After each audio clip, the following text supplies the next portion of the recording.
Video last దాకా చూడండి, subscribe చేయండి. టమాటా తెల్లకాకర కూర ఎలా వండాలనో చూపెడతా. దీనికి కావాల్సినవి 4 పచ్చిమిరపకాయలు, కల్జామాకు, కొత్తిమీర, పచ్చి ఉల్లాకు, కాకరకాయ పైన గీకినాం, చిన్న చిన్న ముక్కలు కోసుకున్నాం, టమాటా కడిగినాం, కోసుకున్నాం, పచ్చిమిరపకాయలు కోసుకున్నాం, ఉల్లాకు కోసుకున్నాం, కొత్తిమీర సుతా కోసుకున్నాం, కల్జామాకు కడుక్కున్నాము, అది సుతా కోసుకున్నాం. స్టవ్ అంటు పెట్టినాం, స్టవ్ పైన మట్టి కంతులు పెట్టినాం. అందులో ఒక 4 చెంచాలు నూనె పోసుకోవాలి. నూనె కాగింది. ఇప్పుడు ఇందులో మన కాకరకాయ ముక్కలను నూనెలో గోలించుకోవాలి. ఇది గోల్డ్ వర్ణం వచ్చేదాకా వేపుకోవాలి. దీన్ని ఇలా కలుపుతూ ఉండాలి. మొత్తం ఈ కాకరకాయ చిన్న సైజు వచ్చేదాకా గోల్డ్ కలర్లో గోలించుకోవాలి. ఇప్పుడు కాకరకాయ గోలింది. ఇది స్టవ్ ఆఫ్ చేసి వేరే ప్లేట్లకు తీసుకోవాలి.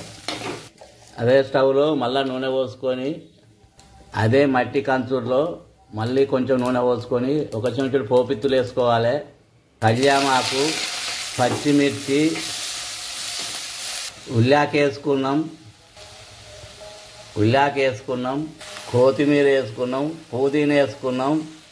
ఒకసారి దీన్ని ఇలా మొత్తం కలుపుకోవాలి. ఒక చెంచా అల్లం వెల్లిపాయ వేసుకున్నాం, చెంచాడు పసుపు వేసుకున్నాం. ఇప్పుడు దీనిని పచ్చివాసన పోయేదాకా కలుపుకోవాలి. అర చెంచాడు ఇంగు వేసుకోవాలి. మొత్తం ఇలా కలుపుకోవాలి. టమాటాలు వేసుకోవాలి. చెంచా కారపొడి వేసుకోవాలి. తగినంత ఉప్పు వేసుకోవాలి. చిన్న గోటంత బెల్లం వేసుకోవాలి. కాకరకాయ వండినప్పుడు కంపల్సరీ ఒక చిన్న గోటంత బెల్లం వేసుకుంటే కాకరకాయ మంచి రుచి వస్తుంది కూర. ఇలా కలుపుకొని 10 నిమిషాలు ఉడికించుకోవాలి.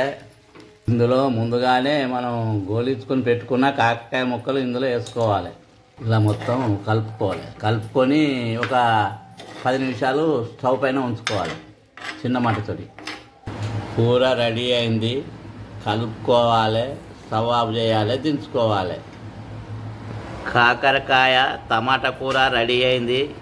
గుమగుమలాడుతుంది. ఇది మట్టి కంచులో వండినాం కాబట్టి చాలా రుచిగా ఉంటుంది. ఈ కాకరకాయ ఆరోగ్యానికి చాలా మంచిది.